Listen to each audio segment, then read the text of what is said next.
Em toda a Eucaristia, queridos irmãos e irmãs, a coisa mais importante que todos nós devemos ter é o encontro com o Senhor, com Deus. O encontro conosco, entre nós é importante, mas não pode existir comunhão verdadeira entre nós sem a comunhão com o princípio, o autor da vida, e aquele que veio para ser a expressão total do Pai no meio dos homens, reunindo todos os homens numa família.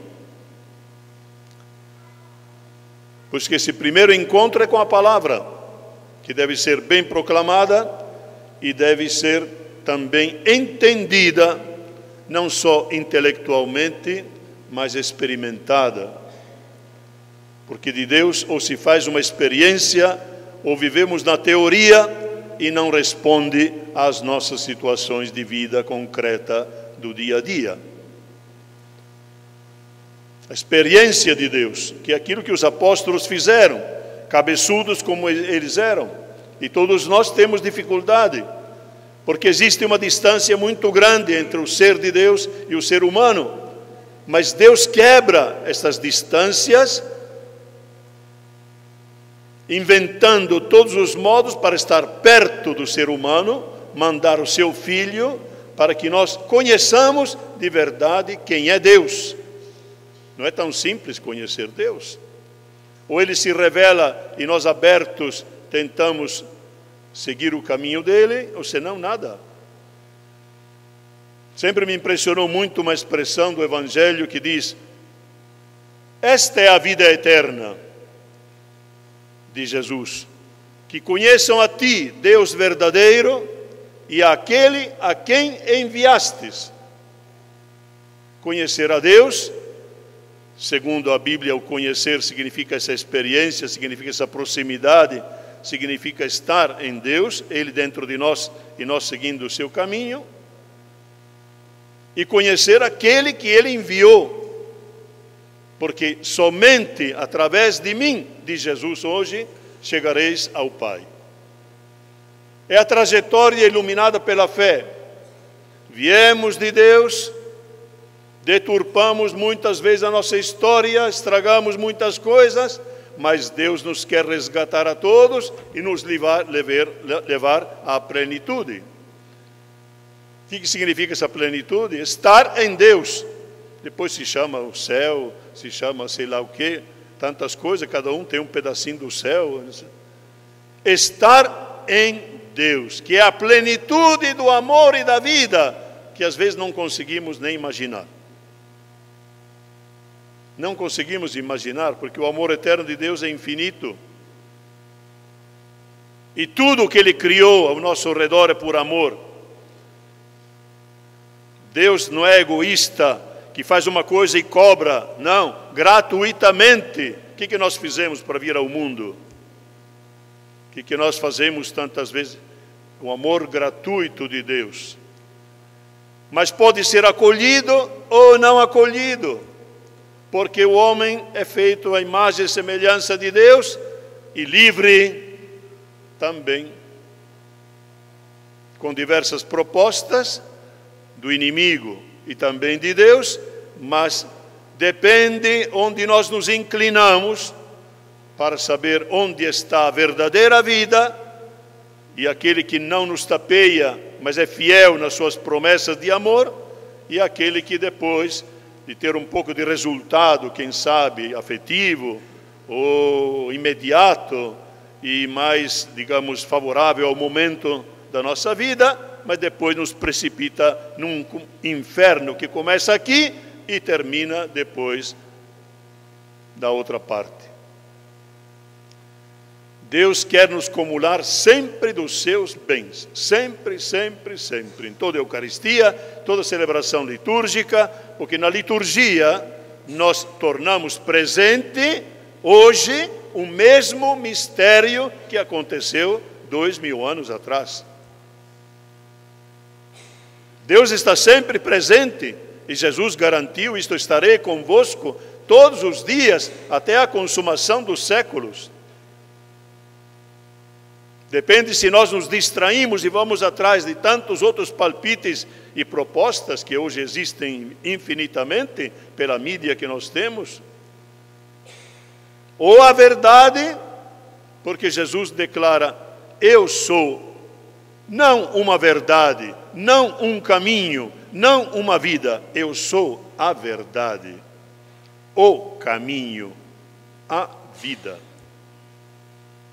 Domingo passado nós ouvíamos, nesse tempo pascal, temos ensinamentos fundamentais para nos alegrarmos e podermos apoiar a nossa vida naquele que é o ressuscitado, o Filho de Deus, que veio em nosso socorro. Ele entende muito bem a nossa situação, mas Ele está sempre disposto a nos arrancar dos nossos medos, nossos receios, nossas dificuldades de cada dia e nos dizer: venham comigo, sejam perseverantes, constantes.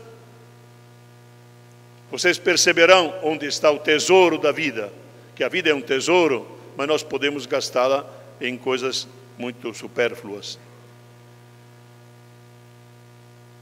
Hoje São Pedro faz uma exortação. Quem fala nesse tempo pascal de modo particular, este Pedro que é um negador, nega Cristo na hora do apavoramento e percebe que a sua vida está em jogo, porque também ele tinha a sua fragilidade.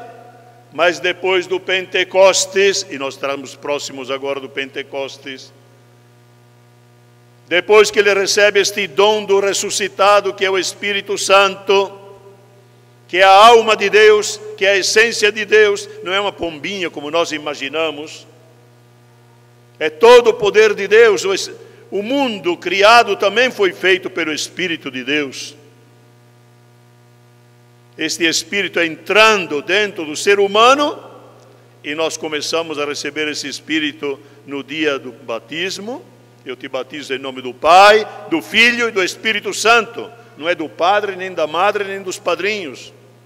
Em nome de Deus, pela força de Deus, o Espírito Santo começa a entrar dentro de nós para nos acompanhar na vida inteira. Este é o grande tesouro de Deus. Então este Pedro, em praça pública: vocês mataram o Senhor, diz aquele povo, enganados, pensando que fosse um bandido, um revolucionário, sei lá o quê, um malfeitor. Este foi constituído Senhor do céu e da terra, Ele é Deus. Pelas obras Ele mostrou isto, pelos seus milagres, o modo como morreu, numa entrega total, porque ninguém faz isto sem o amor perfeito. Este é a pedra em quem devemos alicerçar a nossa vida. Aproximai-vos do Senhor, pedra viva, rejeitada pelos homens, mas escolhida e honrosa aos olhos de Deus. Do mesmo modo também vós, como pedras vivas, formai um edifício espiritual, um sacerdócio santo, a fim de oferecerdes sacrifícios espirituais agradáveis a Deus por Jesus Cristo. Cristo é o centro em quem o Pai colocou toda a sua complacência. Se no Antigo Testamento estava escrito que não se poderia ver a Deus sem morrer, porque Deus é puro espírito e não se vê com os olhos da carne, agora nós podemos ver Deus, porque Jesus faz uma profissão aqui. Tu não me conheces, Filipe? Quem me viu, viu o Pai. Como é que tu dizes, mostra-nos o Pai? Não acreditas que eu estou no Pai e o Pai está em mim? E as palavras que eu vos digo, não as digo por mim mesmo, mas é o Pai que permanece em mim, e por isto realiza as suas obras? Acredita-me, eu estou no Pai e o Pai está em mim. Acreditai ao menos por causa destas mesmas obras. O problema é que todos os milagres que Jesus fazia, alguns até se atreviam a dizer: ele faz em nome do capeta, em nome do diabo, ele é o príncipe dos demônios. O homem pode ser tão perverso que também com os milagres não enxerga o poder de Deus. Nós temos milagres ao nosso redor da vida, e por isso que Jesus em muitas ocasiões se queixava e dizia: este povo é de pescoço duro, cabeça, coração que não presta, me exigem milagres, não enxergam os milagres da vida. Por que nós estamos vivos hoje? Você tem o poder sobre a vida? A vida é um grande milagre. Tudo o que temos ao redor é um grande milagre. Os grandes estudiosos e pesquisadores percebem, descobrem algumas coisas, mas onde estão?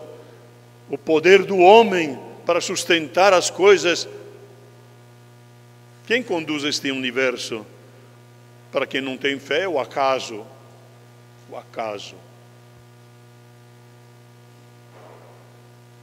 Meus irmãos, a pedra viva, em quem que temos que alicerçar a nossa vida? Este que diz: eu sou o caminho, a verdade e a vida. Ninguém vai ao Pai, ninguém tem a trajetória certa, acerta o rumo do caminho ao Pai sem o Filho, que conheceu o Pai, veio em socorro dos homens e conduz toda a humanidade. E por isso que São Pedro fala uma expressão muito bonita, que fala: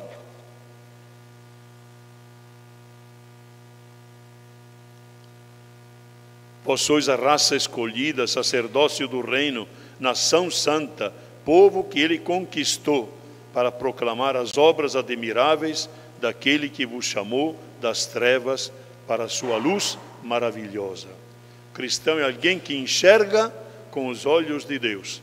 A fé nos abre os olhos, nos faz enxergar as coisas de uma outra forma. Porque Deus não se ausentou do mundo, e Deus está presente no mundo, e Ele nos transmite a sua graça e a sua força, para podermos, apoiados nele, meus irmãos, sem Ele sucumbimos, todos.